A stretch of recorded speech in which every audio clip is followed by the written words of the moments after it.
gentlemen, let's jump into game number 1. Maru versus Sue.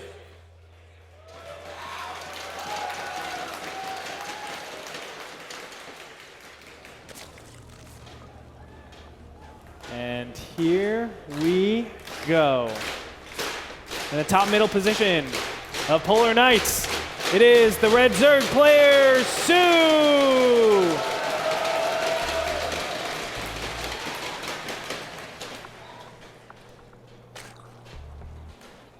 And his opponent, starting in the bottom middle, the youngest player to hit the stage in WCS Finals, it is Maru!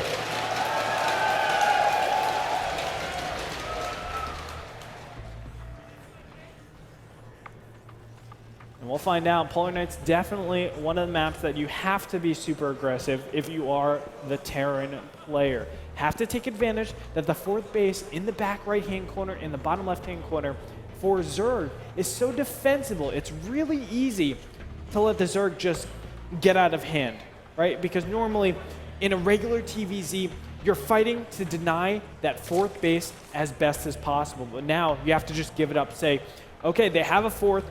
What do I do? How do I prepare for that high-tech transition? Normally, you don't want to do that, so you just say, let's just keep gunning down at that third base, trying to take it out as best as possible. Yeah, and a lot of players like to play a bit differently on this map, actually.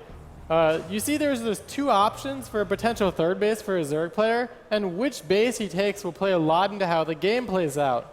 That base in the back corner will probably be the fourth base for a Zerg. Sometimes Zerg players get a bit lazy and don't kill those rocks and just take both the other bases as the fourth. But it definitely can play a huge role. I think that's the best base to take as a fourth in the corner because it's so easy to defend, but sometimes we don't always see that on this map. Terran styles, usually you're going to go for that bio mine that you see on most other maps. And this opening from him is also pretty common on this map. We haven't really seen that base being taken as the third base. Is there any reason for that? Just because you need to build a lot of Zerglings early on if you want to take that as your third base to knock down this destructible rocks. And when you see an opening like this from the Terran player with those quick Reapers, you have no chance of doing that until at least link speed is out. And even after that, it's tough because they have Hellions in the map. So I think that's the biggest reason you don't see that as a third base. As it stands right now, very standard openings coming out from both these players. Spawning pool, a very quick extractor beforehand. You can see the spawning pool has finished, and 100 gas is just about to be accrued. On the other side, just a regular Reaper expand from Maru, getting the second supply depot before the commands are being thrown down. So he has that added, well, just that added production that he's able to go off of. Factory goes down immediately. We're going to see a reactor pop out of there momentarily. And as it stands right now, Maru putting on a little bit of his patented aggression, trying to kill as many Zerglings as possible. So far, 1 Zergling goes down, but things should end pretty quickly.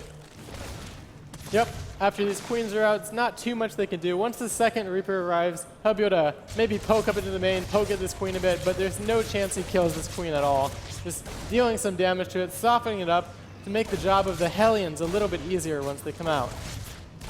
Sometimes we can see some sort of transition into Banshees, but great micro. You can see both of them are in the red, but they will not go down. They just heal up very easily. A command center going down behind us, but are we going to see additional? It looks like Banshee play directly after this, right? Yep. Definitely looks like it could be that Banshee tech coming out. The only other option is some kind of quick medvac drop, but that's much more uncommon than that Banshee tech. And throwing down that tech lab now pretty much guarantees the Banshee will be coming out. And he is doing a pretty good job of denying this scouting. It is going to see the Banshees, I think, but I mean, you can't actually deny that completely when you're going for this opening. Yeah. Like he has, you're only going to have a single Marine on the field, and that's not enough to kill this Overlord before it can scout the Banshee tech. I mean, does see it lift, so he knows it's a Banshee. It could have been the Pulp build, right? We see that time and time again where he just gets a Viking out, so he just got that confirmation, or almost the confirmation that it's going to be a Banshee tech.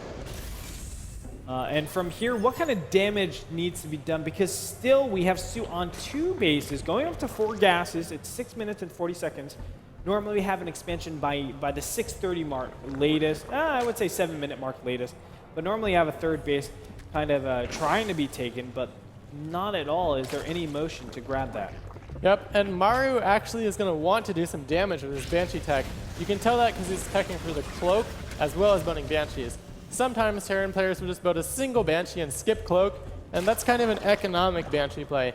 But he's not going for that. He's getting the Cloak, and I think we see a second Banshee. We should see a second Banshee in production if you're going for the Cloak research. Wow. Nope, but he's just teching out of it. I'm very surprised that this is 2-base Spire tech. I overall feel like 2-base Spire tech is really hard to pull off in this map because creep spread is an essential part of just claiming your third base so you can get your fourth. And normally when you do this strategy, you will not be able to get a third base all too fast, but Zergling is going to push in here and doing a great job taking out Hellion to begin with, and now moving into the main base. Not going to be able to do much as there is reinforcements that backed up from the middle of the map to take out these Zerglings. But nice little counterattack by Su there. It's already done more than enough, actually. Although it didn't kill any workers, it pulled that Banshee back. And he invested into the Banshee, and he canceled that Cloak upgrade, I guess, right before it finished. I think that was just a fake Su out then. But still, it's pulled the Banshee back, so there's no aggression coming from the Terran player. And Su, he hasn't even invested into a single Spore Crawler for his defense, so he's pretty much playing this out in kind of a bit of a greedy way, you can say, but it's not that greedy because you can still defend it against one Banshee pretty easily. Well, out will pop 8 Mutalisks in about 30 seconds. That's going to be so hard to deal with in this beginning stage. You can see only 9 minutes into the game, this attack will hit around 10 minutes. That's a very fast time for Mutas to be out on the field in TVZ. But trying to deny this third base, that'll help quite a bit. There's quite a bit of damage in this, but Queens will rush to the front and maybe have a transfuse. Yes, there is a transfuse to keep this alive, but it will not finish in time. That's the big problem. Hatchery almost down. Will he cancel? Yes, he will. Maru gets the cancel. And that's a big boon to the later stages of this game. Definitely a big move by Maru. But he's definitely not out of the woods yet. There's a lot of mutas flying across the map, and he has no defensives prepared at home. He doesn't have a single missile turret in his main, and he only has about 8 Marines on the field now. Yeah. And 8 Marines can't fight 9 Mutalisks, Andre. They can, but maybe they get a little bit scared. I mean, you never really know how many Marines are there. Mutas do poke in, but they're not going to directly engage because he is worried that there's just more Marines behind this.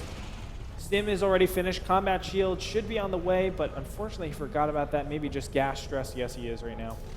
And he should poke in a bit farther. Oh, he can get some damage done here. No turrets on, and you can kind of dodge these Marines, pick off some SCVs. Oh, but those mines... The mines will not go off. Wow. Razor thin edge right there. Overseer will be attacked a little bit. But overall, I feel like Maru's in a great position so far. I mean, the Mutas did very minimal damage. Turrets are up, 1-1 on the way. And the third base is just now at the 11-minute mark. More importantly, getting saturated. He's just now getting his Baneling nest. And if Maru does a push before Banelings are on the field, it can be kind of tough for Su to hold with only Mutalisk and Zerglings. Oh yeah, that's going to be a very difficult hold. I mean, along with that, the 1-1 is just about to finish, so you're going to have an upgrade advantage for the Terran players moving out onto the field. Mutas trying to buy time, counterattack, backstab, make the units hop back, and that's what they're doing. Good job taking out the mules. Those mules are so important to keep alive, as this part of the game especially, you want to be splurging on extra factories, your upgrades, and all of this requires a lot more minerals. Mutas popping in yet again, trying to do more damage. Let's take a look at the count. 10 workers killed so far. A nice job being done by Su. Income tab showing 69 to 59 harvesters. But now the push out. Nope, he's going to back up. All right. So things kind of reset right now. Banelings are on the way. Centrifugal hooks as well. And you know what? He actually needs his Baneling speed so badly for this incoming attack.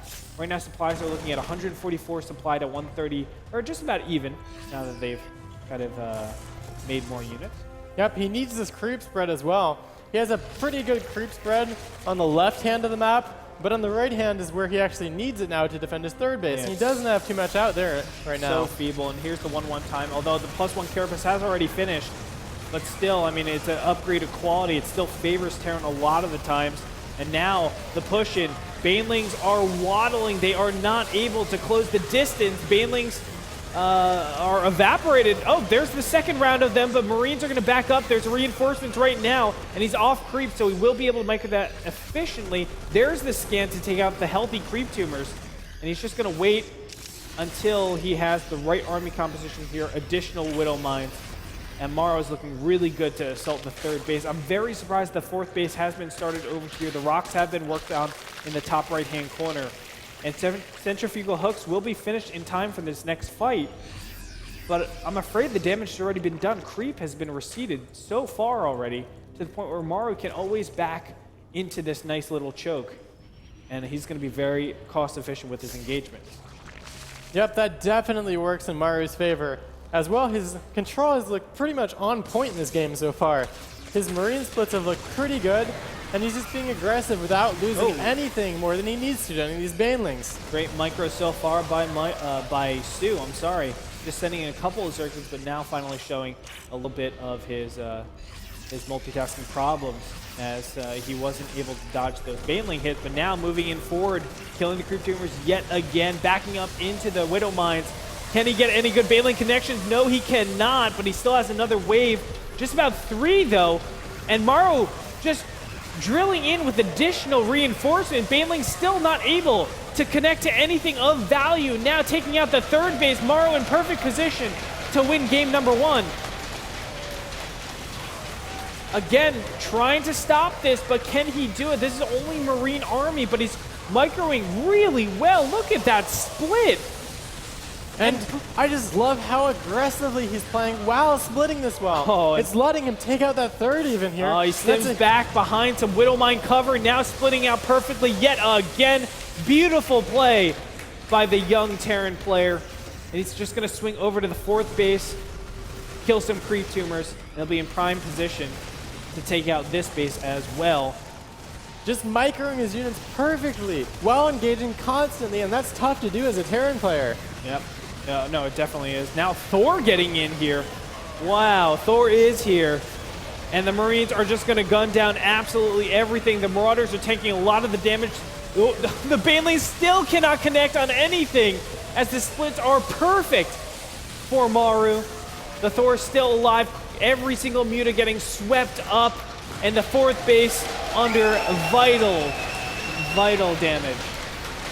There it is, GG.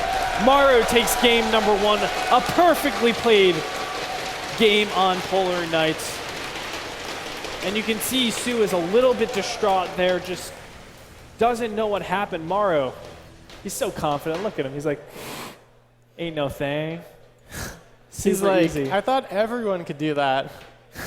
No, his splits were fantastic in that.